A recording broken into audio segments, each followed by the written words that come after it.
En este vídeo vamos a presentar cómo se construye e interpreta un balance. Lo vamos a hacer a través de los ejemplos sencillos que nos ayudarán a explicar cada una de sus partidas. Partiremos del concepto de patrimonio, viajaremos luego por la ecuación del balance y para concluir explicaremos algunos ratios financieros que es interesante conocer.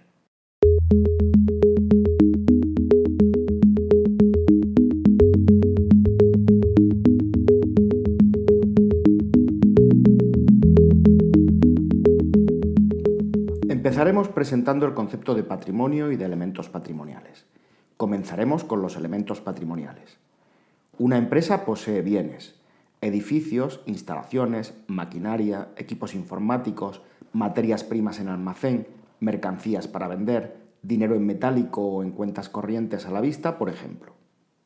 Una empresa también tiene derechos: créditos a clientes por ventas no cobradas aún, depósitos bancarios a largo plazo y otros derechos como pueden ser patentes, marcas, franquicias adquiridas, etc. Y finalmente, una empresa tiene obligaciones o deudas. Deudas con proveedores por pagos aplazados, con bancos por créditos recibidos o hipotecas, pagos pendientes a Hacienda u otros préstamos que se le hayan hecho. A partir de estos elementos patrimoniales ya podemos definir el patrimonio, que no es otra cosa que el conjunto de bienes, derechos y obligaciones que tiene la empresa en un momento determinado. El patrimonio, por tanto, lo podemos calcular como la suma de bienes y derechos menos las obligaciones, que es la ecuación que veis abajo. Patrimonio es igual a bienes más derechos menos obligaciones. De esta definición viene la ecuación del balance, ya que bienes más derechos es exactamente igual a la suma del patrimonio más las obligaciones. Vamos a ver esto con un primer ejemplo. Supongamos que somos la empresa Zapatería La Milagrosa, que está recién creada y que a final de sus primeros meses de funcionamiento hace inventario para conocer su situación patrimonial, en concreto a 31 de diciembre de 2017. Para empezar a trabajar se compró un local comercial por 50.000 euros. Este local se financió en parte mediante una hipoteca que nos concedió un banco por valor de 40.000 euros. Las existencias que hay tanto en almacén como en tiendas son exclusivamente zapatos, tanto de señora como de caballero, que tienen un valor de 8.500 euros en el caso de los zapatos de señora y de 8.000 euros los de caballero. Algunos suministradores nos han permitido hacer un pago aplazado y nuestras deudas a estos proveedores a 31 de diciembre es de 3.200 euros. Tras la compra del local tuvimos que acometer algunas instalaciones, concretamente las estanterías que costaron 3.500 euros y un mostrador que costó 1.300 euros. Tenemos 350 euros en caja para acometer diversos gastos y una cuenta corriente a la vista en la que a 31 de diciembre había 1.550 euros. A partir de estos datos, vamos a construir el inventario de zapatos La Milagrosa a final de año viendo las diferentes partidas y su importe. ¿Qué bienes tenemos? En primer lugar tenemos un local en propiedad que compramos por 50.000 euros. Tenemos mercancía por valor de 16.500 euros, 8.500 en zapatos de señora y 8.000 en zapatos de caballero. También tenemos instalaciones, en concreto estanterías valoradas en 3.500 euros y el mostrador en 1.300.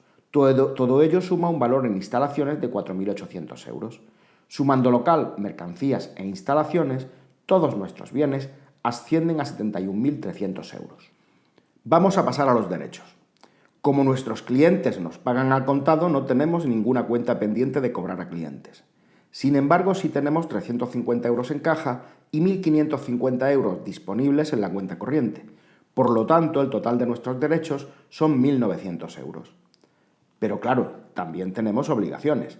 Tenemos una hipoteca recién constituida por la que debemos 40.000 euros al banco. Todavía no hemos pagado ningún plazo. Y también debemos 3.200 euros a distintos proveedores.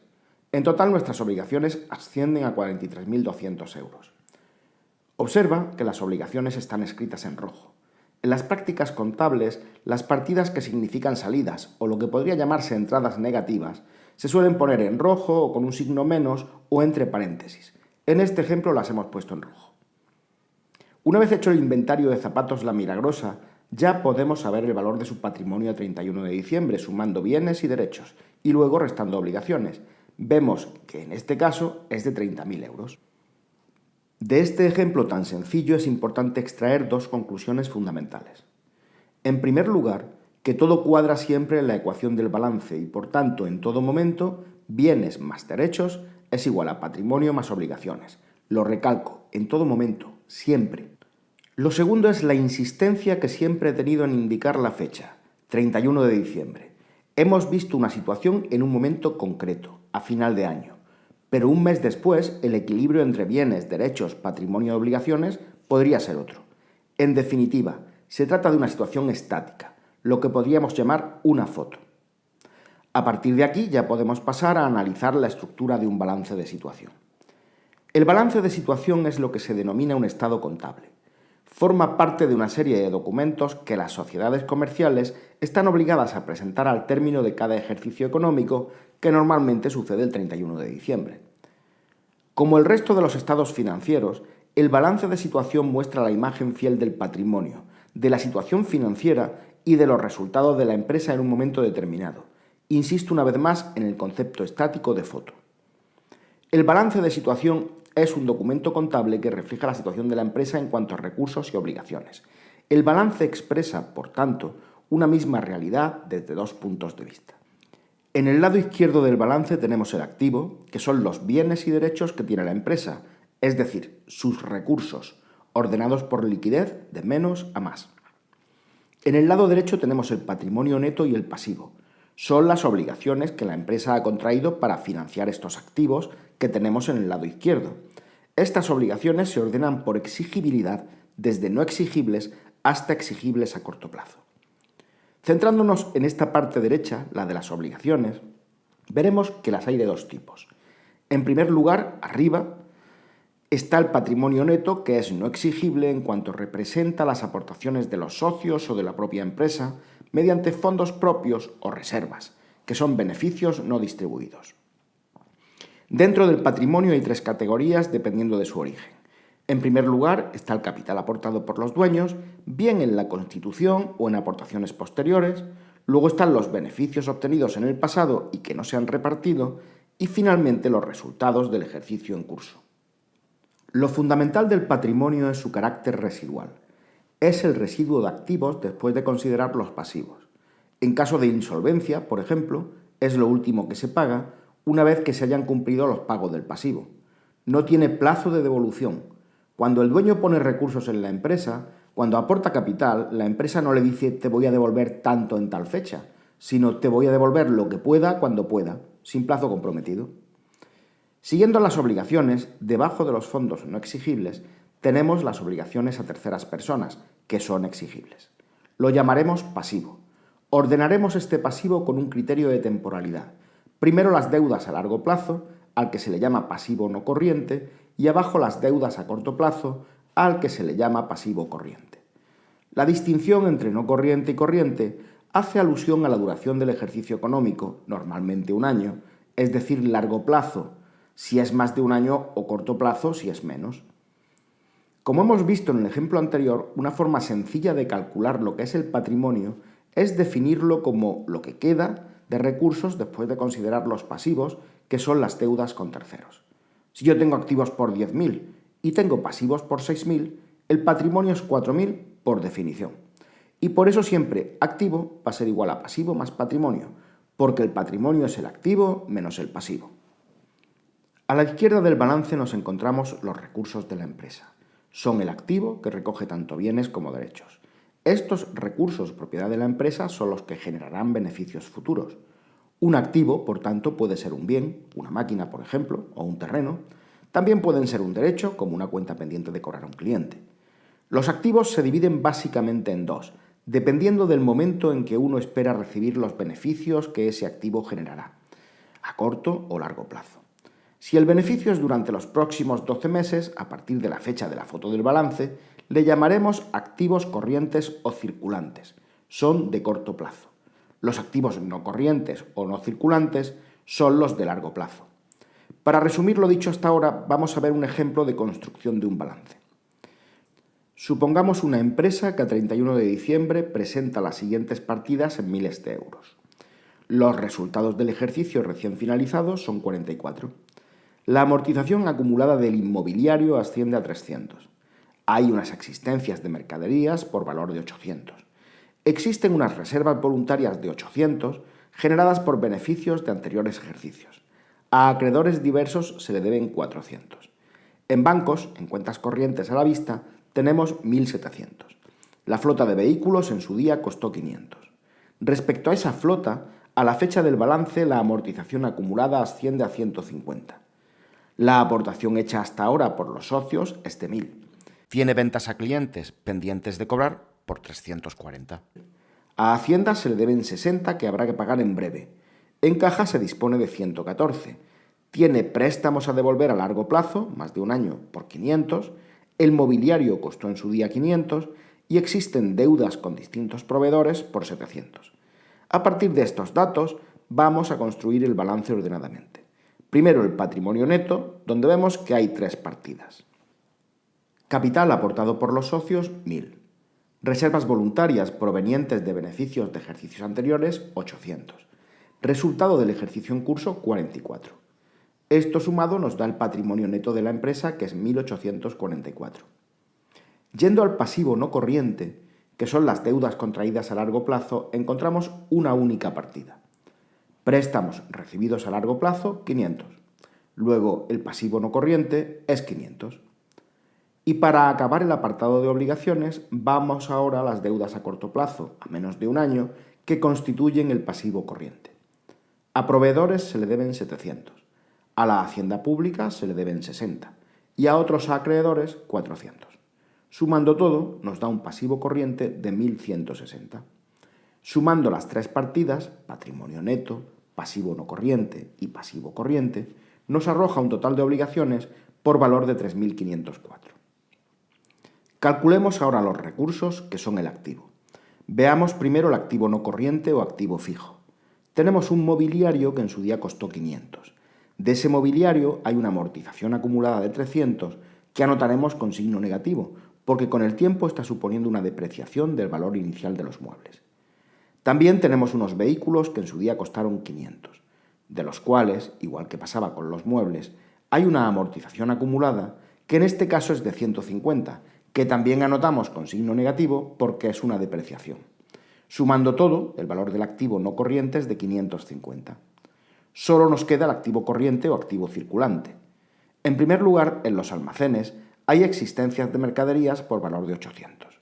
Existen cuentas de clientes pendientes de cobrar por 340. En cuentas corrientes, en los bancos, hay un saldo de 1.700. Y en la caja, en metálico, hay 114. Todo sumado, el activo corriente es de 2.954. Sumando activo corriente y no corriente, el valor de los activos es de 3.504, que obviamente coincide con lo que tenemos a la derecha entre pasivo y patrimonio neto. Veamos un punto importante que ha surgido durante la construcción del balance.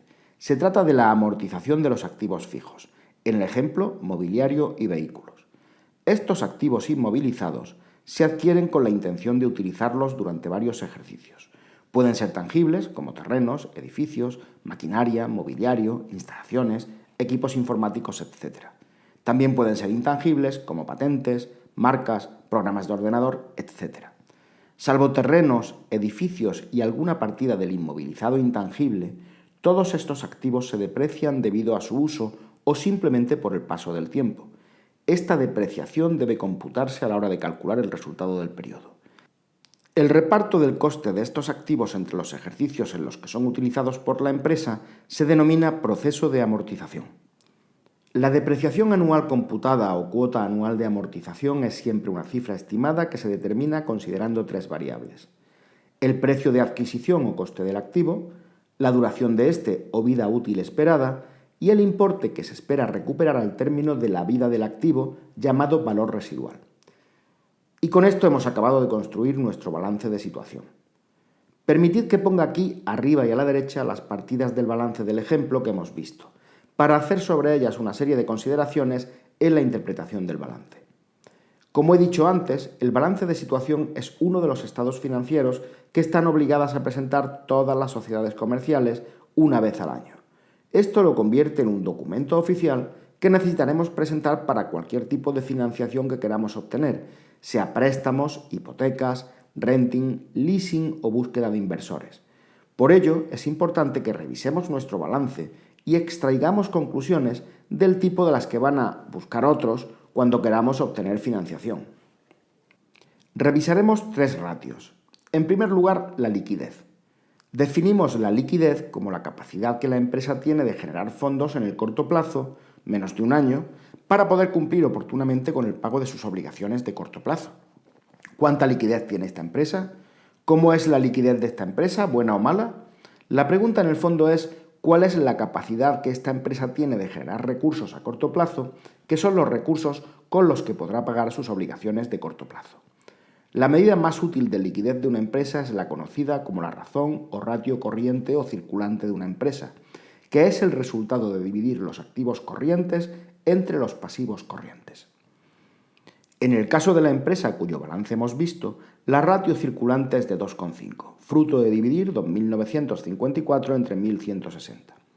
¿Cómo se interpreta el 2,5? Pues como que a 31 de diciembre la empresa tenía recursos generadores de beneficios futuros en los próximos 12 meses por el equivalente a 2,5 veces sus deudas en el periodo. En una primera mirada, todavía algo superficial, uno diría que esta ratio es buena. Significa que por cada euro que tenga que pagar en los próximos 12 meses, espera recibir ingresos por 2,5. Hay un colchón de seguridad, una protección razonable. En segundo lugar, el fondo de maniobra, que es un concepto de financiación. Hace referencia a los fondos permanentes. Es la parte de estos fondos a largo plazo que están financiando inversiones en circulante, de corto plazo. También se denomina fondo de rotación, capital circulante, capital de trabajo o working capital.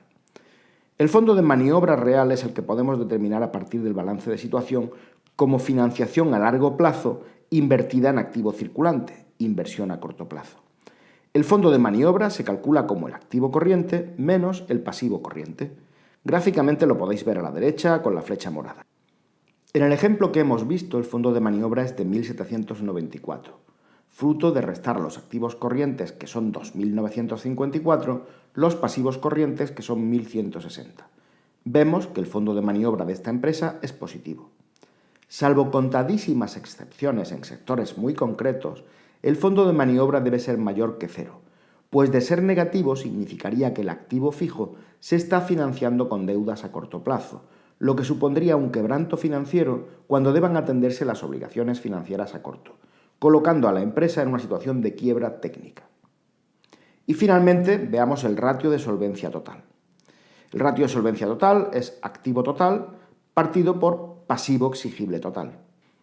Este ratio compara el activo real de la empresa con el pasivo exigible a corto y largo plazo, con el fin de medir la capacidad para hacer frente a la deuda total contraída. El resultado debe ser superior a la unidad, pues de no serlo, el pasivo exigible sería superior al activo y la empresa estaría en situación de quiebra. En la empresa ejemplo, vemos que el activo total es 3.504 y el pasivo exigible total son los 500 en pasivo corriente a más de un año, más los 1.060 del pasivo no corriente a menos de un año, lo que arroja un ratio de solvencia total de 2,2, que es mayor que 1. Ya para acabar vamos a resumir lo visto respecto al balance de situación. 1. El balance de situación es una foto. Nos proporciona la imagen fiel del patrimonio de la empresa en un momento determinado. 2. Se compone de activo, pasivo y patrimonio neto. Activos son todos los bienes y derechos con valor económico. Se dividen en activo corriente, a menos de un año, y activo no corriente, a más de un año. El pasivo lo forman todas las deudas que tiene la empresa. También lo dividimos en pasivo no corriente y en pasivo corriente en función de su plazo. El patrimonio neto es la diferencia entre el activo y el pasivo. Está formado por las aportaciones de los socios y los beneficios no distribuidos. Constituye el valor contable de la empresa. Definimos la liquidez como la capacidad que la empresa tiene de generar fondos en el corto plazo, menos de un año, para poder cumplir oportunamente con el pago de sus obligaciones de corto plazo. La amortización recoge la depreciación de los bienes por el paso del tiempo. Gracias a la amortización se asegura la reposición de las inversiones. Espero que os haya resultado interesante el vídeo. Si tenéis algún comentario o alguna sugerencia de contenido, no dudéis en poneros en contacto con nosotros a través de nuestra dirección de correo info@fiteco.es.